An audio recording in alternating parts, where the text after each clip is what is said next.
politics. Informative, educative, and analytical. Getting to the real issues that affect an ordinary individual in areas of leadership, governance, social, and economy. The truth, the lies, and politics. We do welcome you to The Truth, Lies, and Politics this evening. Well, my name is Paul Ekurot-Eke, and it is 7 minutes past 8 p.m.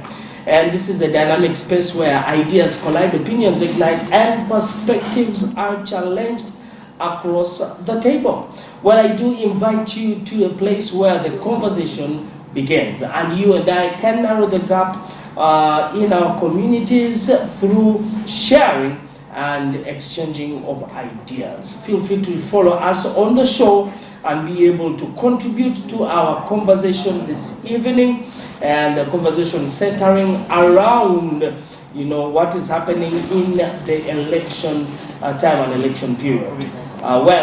At PTV UG is our website and also our link. Go to X, formerly Twitter, Facebook, Instagram, and also YouTube. Feel free to jump in right there and leave a comment. We'll be glad and excited to hear from you. Now, before I go ahead and introduce the guests on the show, I'd like to have this message for you.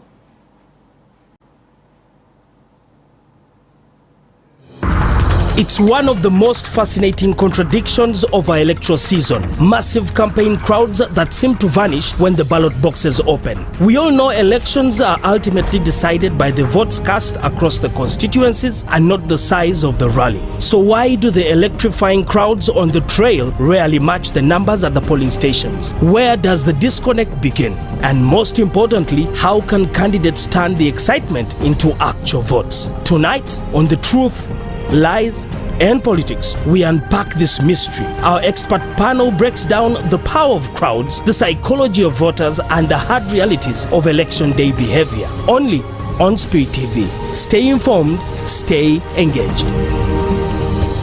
We do welcome you back to The Truth, Lies, and Politics. My name is Paul Ekurot-Eke, and I'm delighted that you are tuned in, and we do believe that we'll have a conversation that definitely cascades into your life, but also your decision making.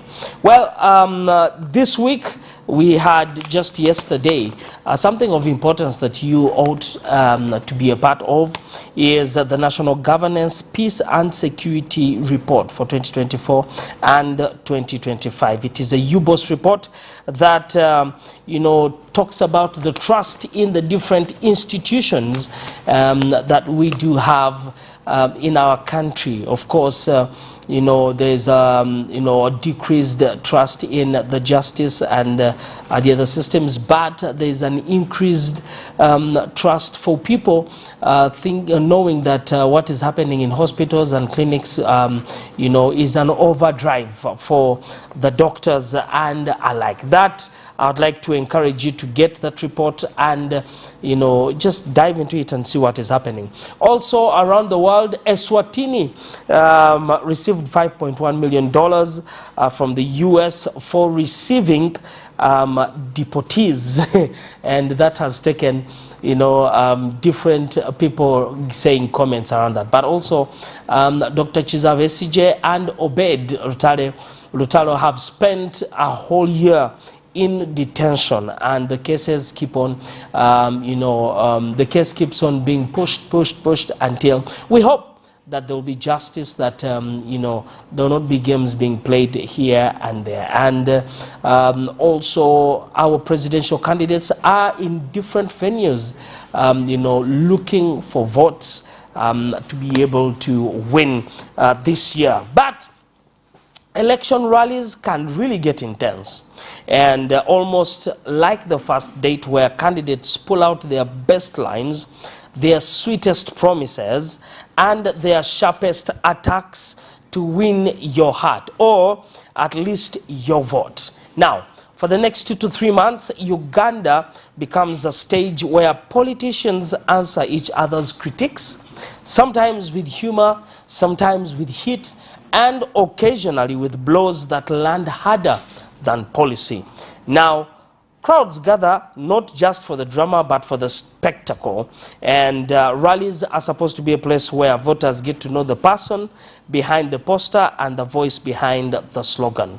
But here is the big question on the truth, lies, and politics today.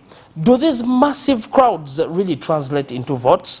You know, are these seas of supporters we see on campaign trails a true reflection of the electoral power, or just another performance in Uganda's political theater? Now today we are going to examine the real link between campaign rallies and the electoral outcomes. And on the show this evening are two guests who are up to the task.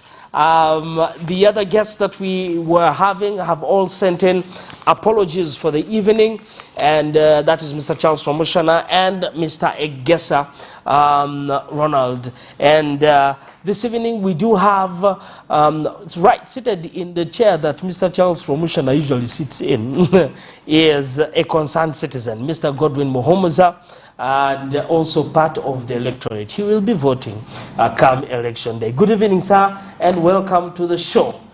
Thank you, Paul. It's great to be in this arena where wisdom is discussed, and most importantly, where the views of people, where their pulse or their heartbeat is. And I must thank Spirit TV for continuing to have that in mind or at heart. So looking forward to the discussion with my colleague, James. All right, that is beautiful. I should say that at one point in time, Godwin actually sat in this chair to dispense the questions, and there was another show that he was doing. But today he's in the hot seat, and we're going to fire him the questions. All right. Next to him is Mr. Mubiru James, who is the Lord Councillor, and Lord Councillor 5. And he goes by the names Honorable James Mubiru. Good evening, sir, and welcome to the show. Yes, good evening, Paul. Thank you for inviting me. Yes. For record purposes, James Mubiru is my name. Yes. City. Yes. Again, running for the position of LOC5 and Rubaga North LOC5 Lord Councillor. Yes. We take the positions like Rubaga, Beba, Magana, Kumbi, Busega, and Lunguja. That's a huge area. We will be representing on City Hall. Yes. Yeah. Wonderful, and I do thank you for coming and taking your time, so we will get the views of a concerned citizen, but also the views of a politician who is in the fire. And I would like to start with you, I think you say Lord Councillor. Yes. How is the process going? How is the campaign going? Are there any bottlenecks, or this time it's a different picture? Well, you know, remember in the last elections, yes, we experienced a lot of violation, a lot of arrests. Still they're going on, but compared to the last year, the last term elections, it was worse compared to the one we are having today.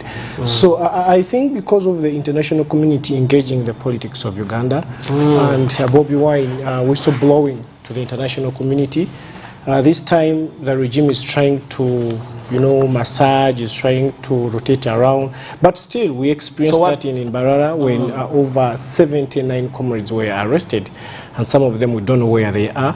So it's really very unfortunate in a country like Uganda, which we expect to have democracy, that we still have such characters of leadership like Mr. Museveni.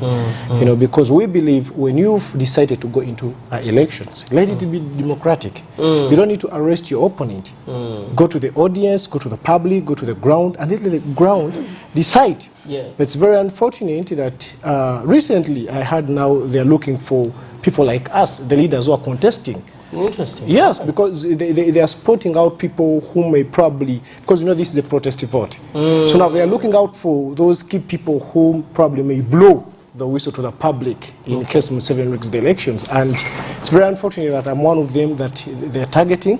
You have been targeted? Yeah, of course. Remember the other time, the last there was elections, a time you disappeared. Yes, I was arrested. I was in fact kidnapped, put in safe house, spent there for like 8 months. And I remember people declaring me dead. So because of the pressure to the regime, they produced me before the General Court Martial. And I was raised after 8 months, you can imagine. And I was a Lordy councillor. What was that experience for you as a... of course, it was hell. Oh, that's what I can say. It was a hell experience because, I mean, when I went out of the safe house, I went out of the Machinde prison, I mean, when I reached to the city, saying, man, this is another world. This is another world. You were much in the military barracks or in the safe house? No, I was in the first I was in the safe house for like 3 months. All right. Then from there, when people declared me dead, of course people were protesting, the international community, people in America went to the embassy of USA, Canada, England, and then the regime woke up. And then they had to remove me from the safe house where I was in Imbuya. Then took me to Machinde prison. So when I reached there, I found a lot of cameras. I mean, I couldn't believe this. And one of the UPDF soldiers told me, hey man, you don't know what's happening outside. People are rioting, people are striking because of you. So in fact, someone told me that it's Mr. Museveni who called them, that hey, if that man is still alive, take him to court. So I was presented before the General Court Martial on a lot of cameras, and then I was remanded to military prison, that is Machinde. Even when I was remanded to Machinde prison, I was isolated. I was single in a cell. One person in a cell. I couldn't see any light, you know. I was only seeing the bulb, you know. So I didn't know whether it's day, whether it's night. So it was a big trauma on my side. Now I spent like 5 months. 5 months. So in total, I was... You were there for almost a year.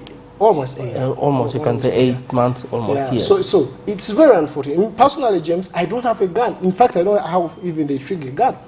But you can imagine that kind of cowardliness. You know, that a person on the level of LOC5 experiencing all such illegalities. So it's very unfortunate, and we had started well this year.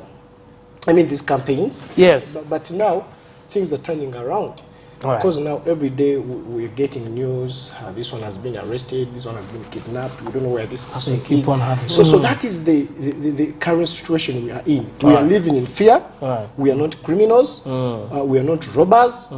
But because of what we speak now. What you speak out. Because of the truth we are professing. Yes. Our ideas, because of our ideology. I mean, we've become now a victim and a target. Wow.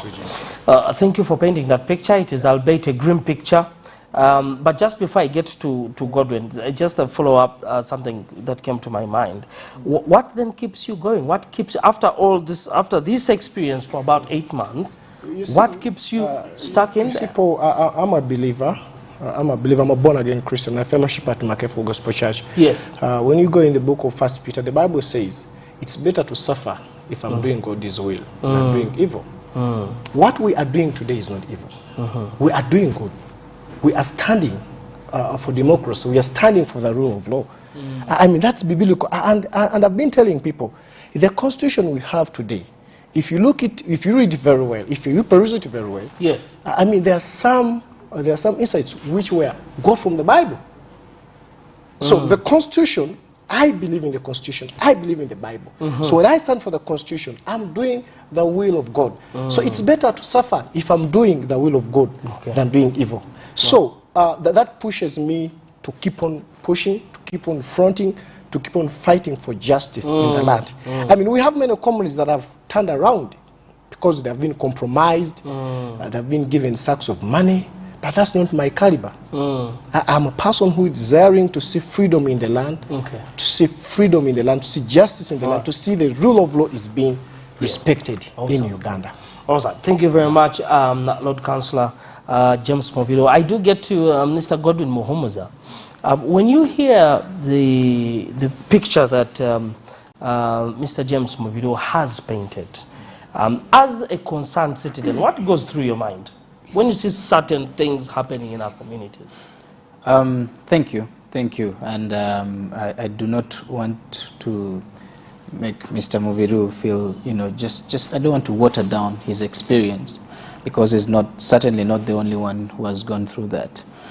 But as a concerned citizen or someone who is probably representing many people who would not have their views here, especially one who is not vying for any political seat.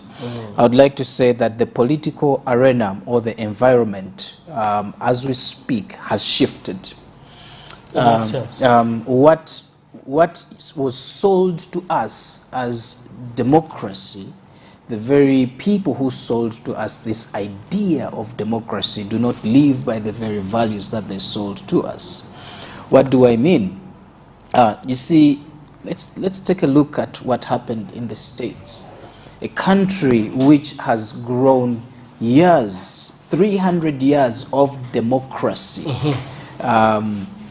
The transition from Biden to Trump, the despicable things that the gagging of communication or taking him or just taking him off some platforms just because of the things that were said, or the documenting or forging of things that is said, as has been exposed recently, what the BBC forcing the CEO to, or one of the leaders at BBC to resign because of the doctoring what he said. So democracy has changed, and I pity those who are seeking to unearth or change the political environment here. One, I think no one prepared them that it's going to take hard knocks. No one prepared them that, you know, unseating someone who has been in power for a long time is not a one-day thing. It takes meticulous planning. It is multi-layered, if I may put it, and it is not only one front. So I'm sorry that happened to you, and but for the citizens out there, however, you'll probably go through a baptism of fire. A baptism of fire. However, for the general citizens out there, and I'm happy for especially the things that we're going to be talking about. The things that affect them are also evolving. All right. Today, it's roads. Tomorrow it is healthcare, and the other time it is jobs. So unless the key players are willing to also adjust and they keep and stop singing the same message, they will miss what is actually happening in the heart or in the issues of the citizen. Yes. Amazing. And I do thank you for that perspective. So gentlemen, when you look at what is happening with the different presidential candidates, we have, I will humbly say that the candidates that seem to be, or that we are seeing in social media or whatever is, you know, showing these images and all these videos, there are about two candidates who are at the forefront. We have President Yoweri Kaguta Museveni, that when he has the campaigns, there are large crowds at the campaigns, and you see yellow everywhere. All right, that is for the NRM party. When it comes to Honorable Robert Chagulanyi, aka or alias Bobby Wine, you also see that is for the National Unity Platform. You also see huge crowds, you know, that move, you know, with him, and most of them wear the, you know, the party colors or party t-shirts, but mostly in the crowds you don't see as much as you see in the NRM. We shall be honest that you know, General Gregory Muntu, that is Honorable Nandala Mafabi, and all the other political candidates do not seem to have crowds as large as these two political participants. And I know that Mr. Mobidu James is from the National Unity Platform. I took some time just to go back in 2016 when we look at crowds. You know, in 2016 we had opposition rallies, notably for Kizza Besigye and other challengers, but they were notably, it's always been a two-pronged, you know, race. Whether there are 8 or 12 candidates, it's always been two-pronged. Except in 1996. Yes, except in 1996. When we had diverse years. Diverse years. But it's always been NRM, which is like the constant in all of this, and either FDC or NUP or which other party there. And there were large energetic crowds in many urban and regional centers. We had, there was a visible sign of opposition energy. And, you know, when we got into 2021, there was the rise of Bobby Wine from the National Unity Platform that produced very large youthful crowds and highly visible mass mobilizations. And you'd see Red Beret, mass motorcades, and all this support. Even before that, there were large masses. FDC was still, you know, the party to contend with. But, you know, looking at all of those things, and we'll be talking about the results after and how the state responded to some of these large crowds. But let's start from the ground, you know. In your perspective, and I'll hear from the candidate's perspective, let me hear from Godwin's perspective. What are some of the reasons for people going to rallies? Thank you. I would say there are about 3 or 4. There are many, but I would say 3 or 4. One is the popularity of the candidate. The numbers speak for themselves. One, General Yoweri Kaguta Museveni, who is the incumbent, as much as many people have not seen him, they've at least heard of him, they know him over the period of time, or they've had rumors.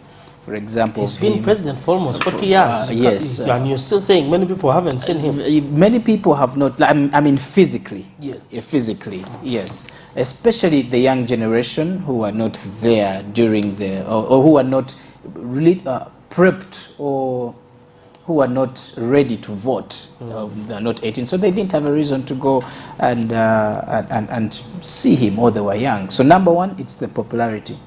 But then number two, and this is an issue that has cropped up of late, migration or faring of people or attendees of those political rallies. So political parties intentionally move people? Yes, they move people. This has been evidenced by some of them being promised money and not receiving it. That's how we've had, you know, that's how we've known. Because it's out of complaints. We're taken from the or things like that. So that is number two. But then number three, there is the media coverage.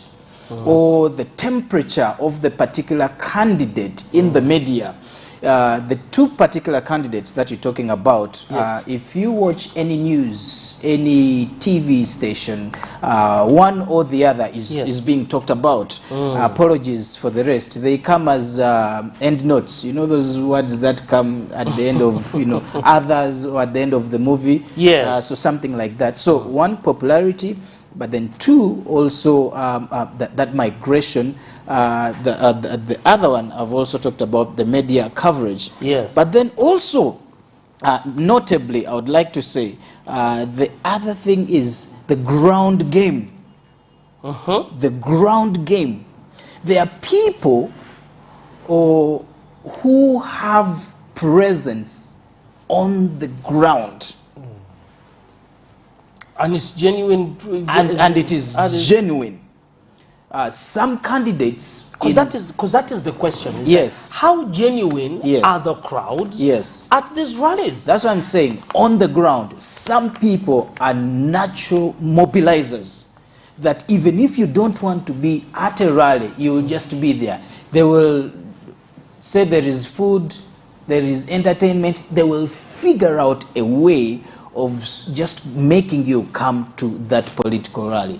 However, if you look at the other candidates that we have not really focused on right now, their presence on the ground is different. Isn't Munyagwa a good mobilizer? You see, the things are different. He might be a good mobilizer in Kawempe, but nationally, the dynamics are different. Okay, as a person, you cannot be everywhere. You are not the Holy Spirit. Okay, we are in this physical form. And your poster being everywhere does not mean that you are everywhere. Okay. Yes. Interesting. Interesting. Thank you very much. I do get to Mr. James, who's been in campaigns before. But why do you think people come to your campaigns? refer to the word political purpose rallies. Political purpose rallies. Because the people that come to the rallies for a purpose and with a purpose. People come to our rallies because they are seeking for change. And they see Bobi Wine as their hope to see that we remove Mr. Museveni. And when you go to the side of Mr. Museveni, people go there with the ambition to get money, to get food. I mean, you've seen. People are poor, they go and get food. Definitely. And the videos have manifested this. When you see people are just fighting for rice, people are being given out the token, 20,000 as a transport allowance. I mean, they come with a purpose.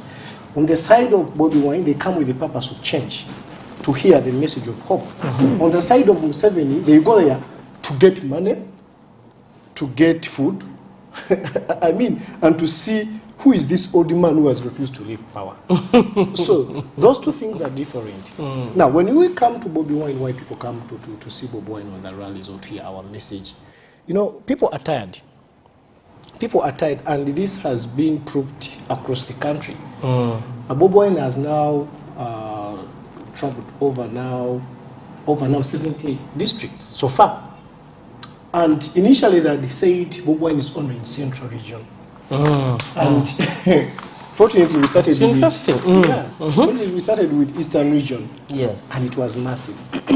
And they phrased it that people are coming because Bobi Wine is an artist. At first that's what they were professing, the NRM supporters. Then we went to Western Region. It was another story. Now we are not yet in Uganda.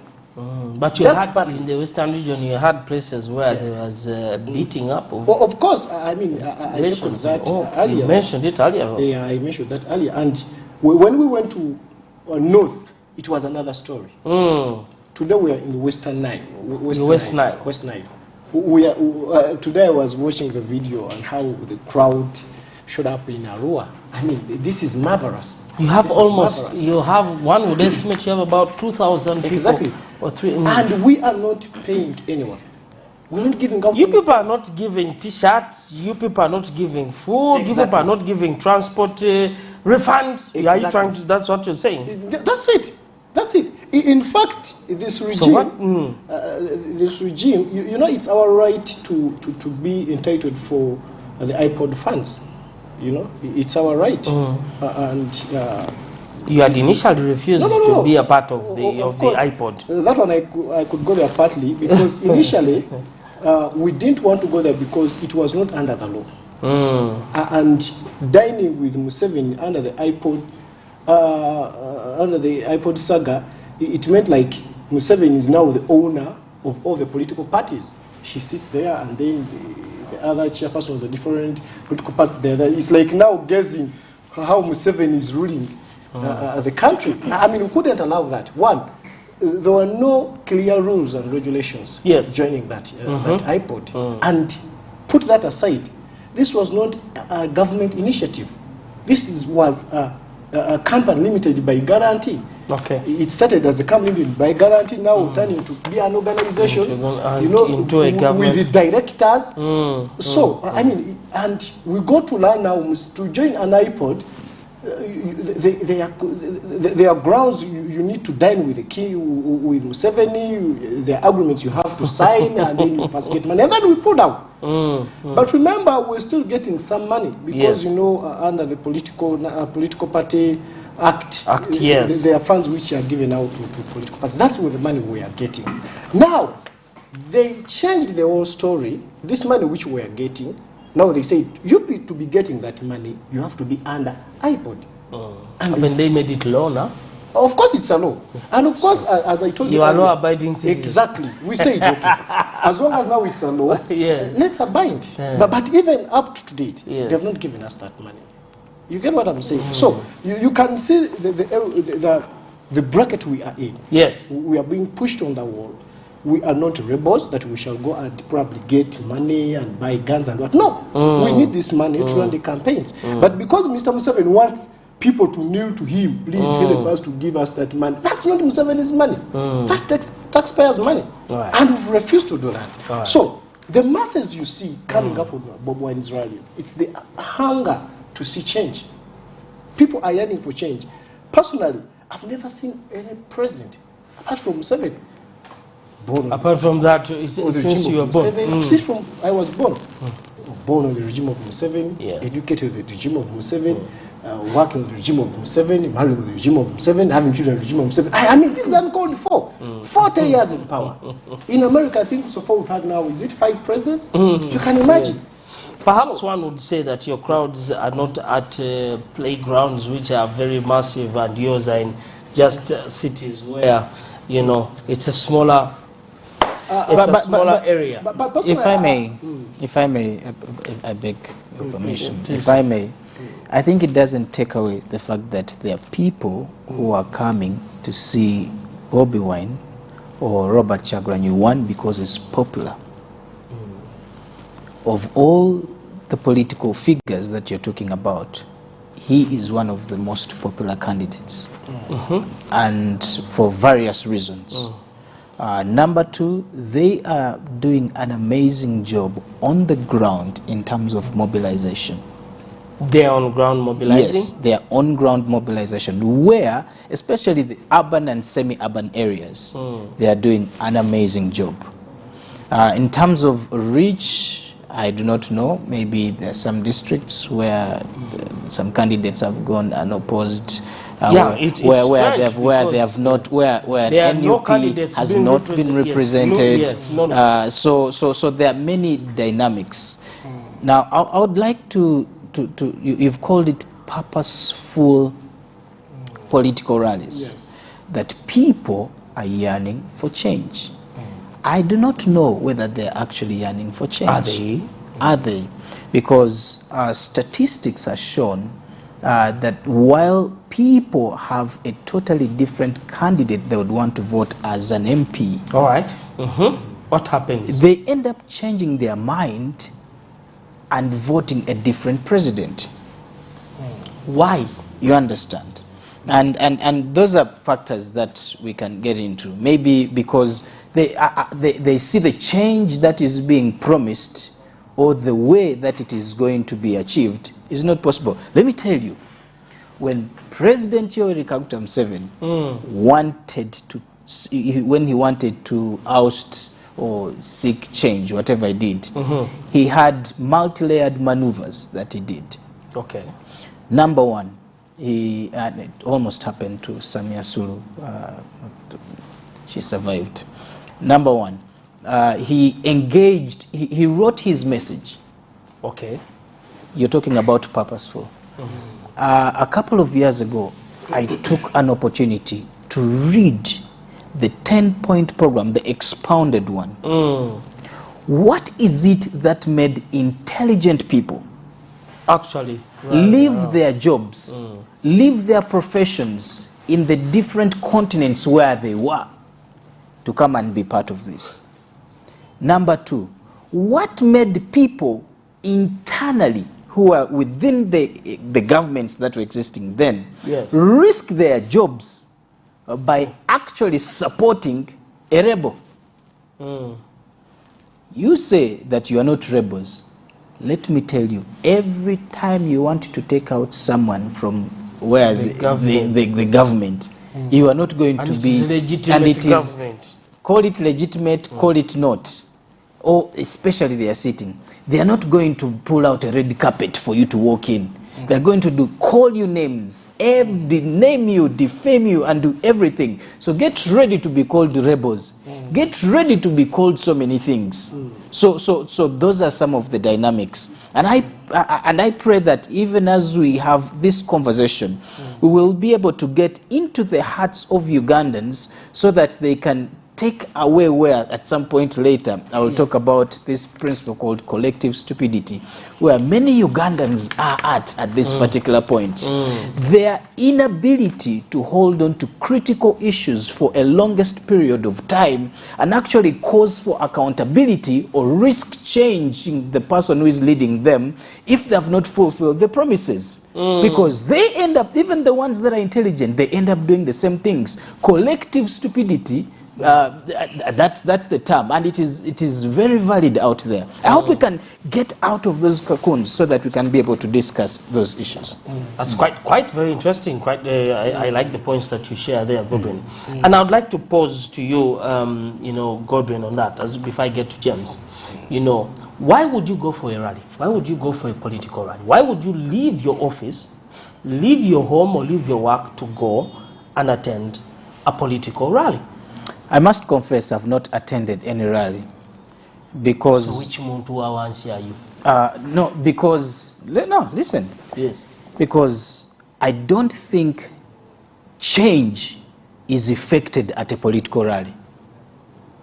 But that's where it comes from. Where do you find out about the candidate from? What do you get to know? Because what's supposed to happen at rallies? Somebody is supposed to sell you the dream that they have, or the ideas or solutions that they are bringing on the table at the rallies. What happens at rallies is toying with the feelings of Ugandans, exciting them and lying to them. There is no time to sit an intelligent person and give them facts and help them navigate the journey of changing their of voting for a particular candidate. If it were so, let me tell you, have you seen what happens at rallies? Oh yeah, here in Uganda? Yes. Yes. Number one, entertainment. And that plays a critical role in today's politics. Yes, that's what I'm telling you. Our intelligence levels have gone down. And critical in terms of influencing masses to like particular candidates by using entertainers. Okay? That was never a factor before 1996. All right. Have your message, push it, convince people, and that's it. But like I said, the dynamics are changing. So number one, I would go for a rally. One, if it has enough time to explain those factors, to explain yourself, or to woo me, or to give me the critical reasons why I should support you as opposed to others. Not toying with my feelings. Is that possible at a rally today? If, for example, Bobi Wine, President Yoweri Kaguta, we've seen him and other candidates have to go to 2 regions in one day. What is the possibility of somebody, because you want to have an opportunity for people asking you questions also at the rally. Is that a rally? So you have politicians of different, you know, from the LOC, they are all fighting to get an opportunity to speak or to be endorsed by their particular candidate. You have entertainment, and then on the program there is food. On the program there is payment for the people who have come for the rallies or who have mobilized, payment of service providers, and so there is no time for critical or discussion of intelligence issues. It is very hard for someone to be excited and to be critical at the same time, because one is used to change, to divert the other.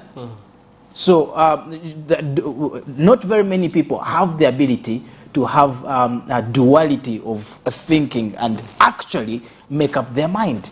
So you're exciting people and you're telling them serious issues. I'm getting to ask, because these are certain things that the James Mobilos do.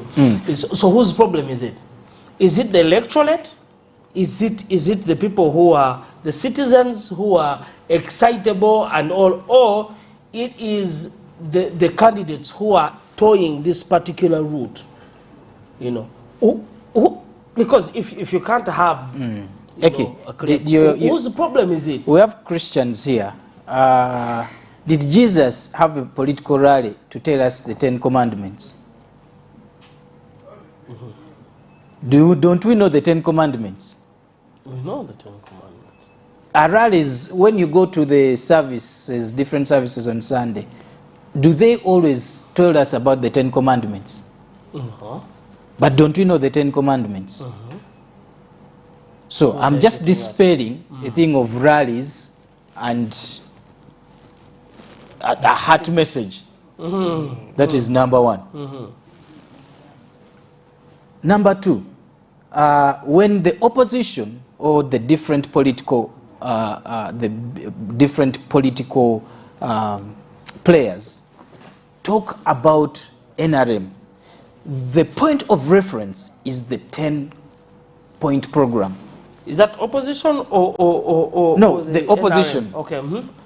Because that was his commitment, that was his word, and so when they talk about nepotism, when they talk about corruption, those are the things that opposition rides those on. are the things that the opposition rides on. Or should be riding on. Because those are key pillars of his message to Ugandans for a long period of time. So because those things did not only speak to what was happening then, they have an underlying element of value-based. Are we together?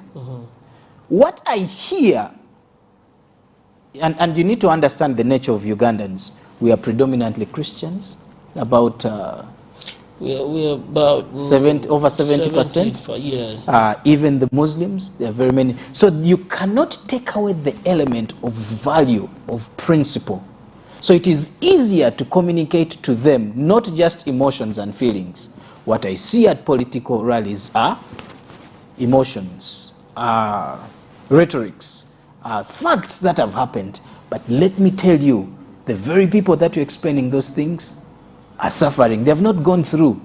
So while you're explaining to them your sufferings, you don't share with them your gains. You understand? The ones you're protecting. No. I mean the ones that these political players have earned through the offices that they have. Yes. All right. Okay.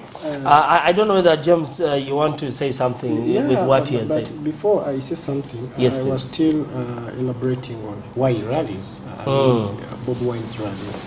Yes, my brother has said no need to go to rallies, and I would think he said, did Jesus teach about the 10 Commandments? Yes, Jesus probably he never taught about the 10 Commandments, but he taught other there are things. Moments when he mentioned them yes. in his teaching. So the reason why we go to church every Sunday is to be fed with the Word of God, the gospel, the Word of God. Yes. And the reason why we do have rallies is to pass on the political message, to pass on the transformation message, to pass on our You actually call yourself, is it the gospel of change, the gospel of what? It is the way you coin the words for years. We are taking the gospel of change or something, whichever it is.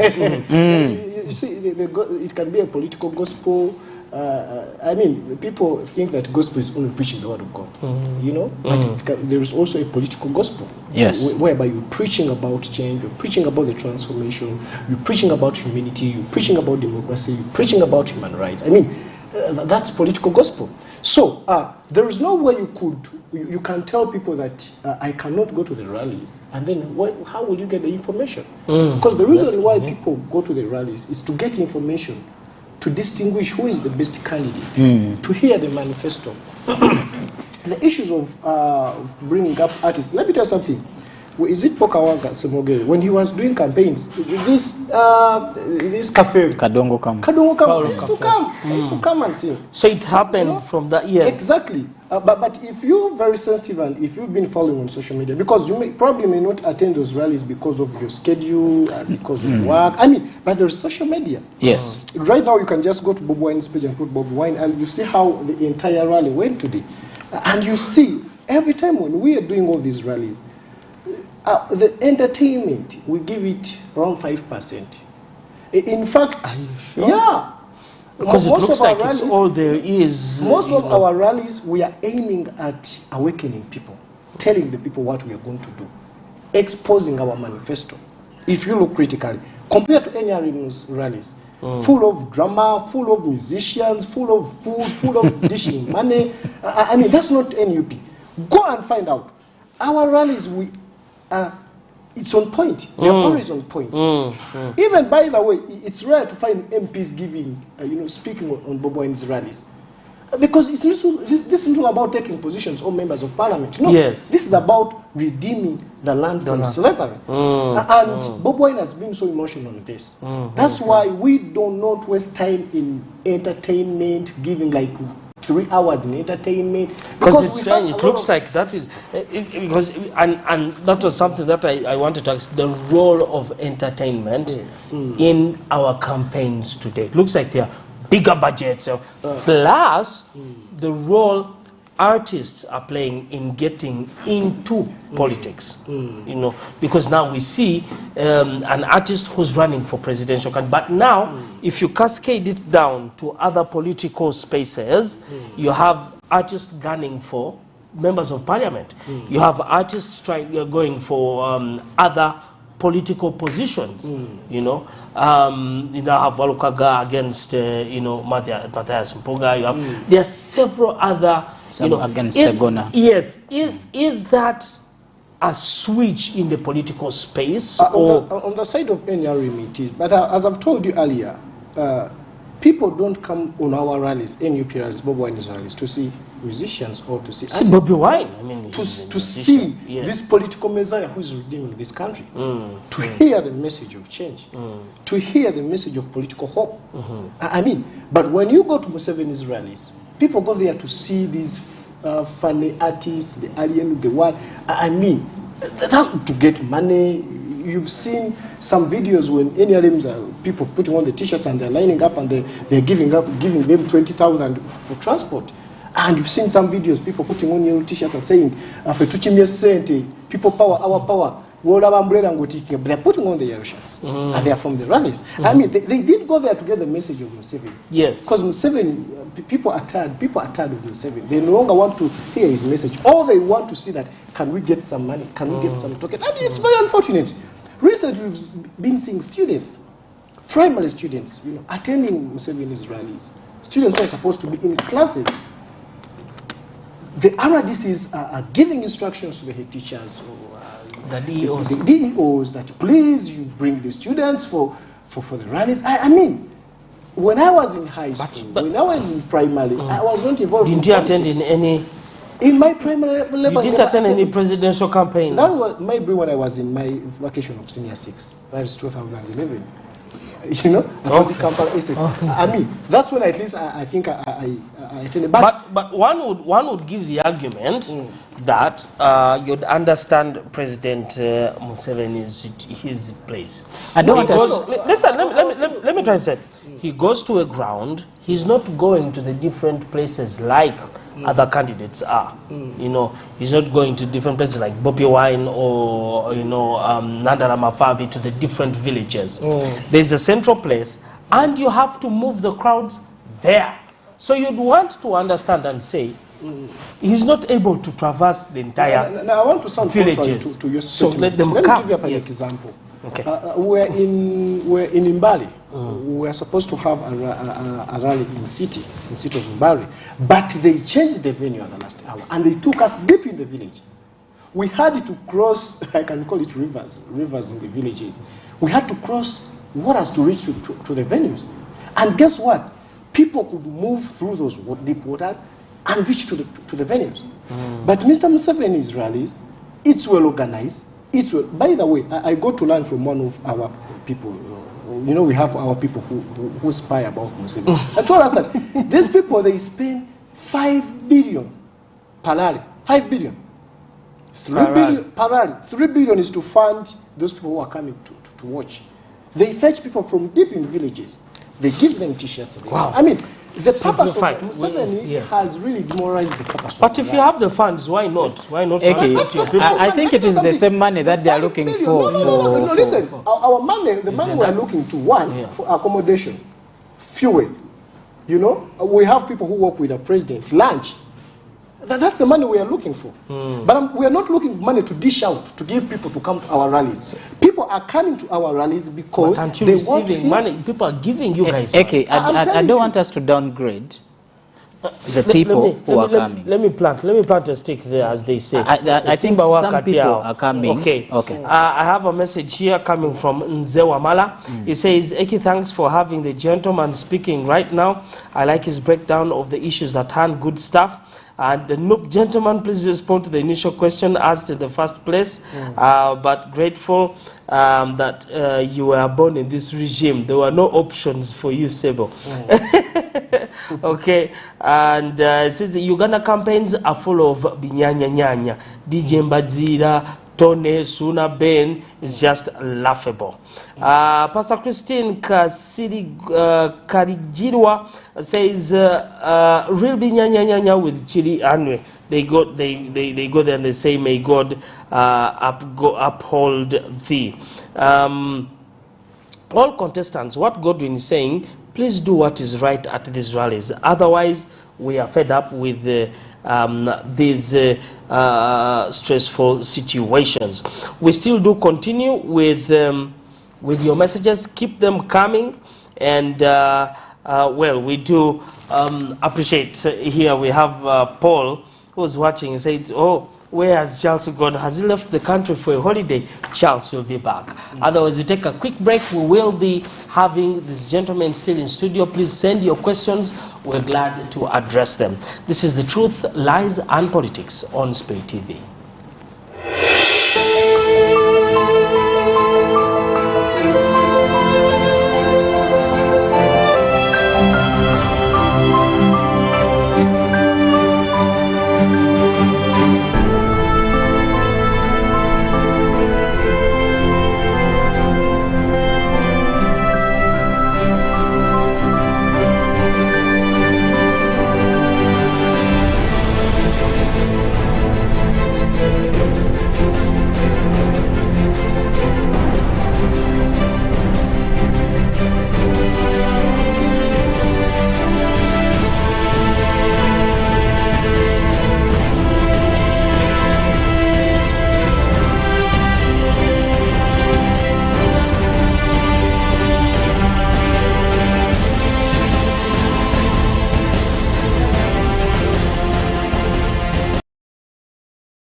Truth, the lies, and politics. Informative, educative, and analytical. Getting to the real issues that affect an ordinary individual in areas of leadership, governance, social, and economy. The truth, the lies, and politics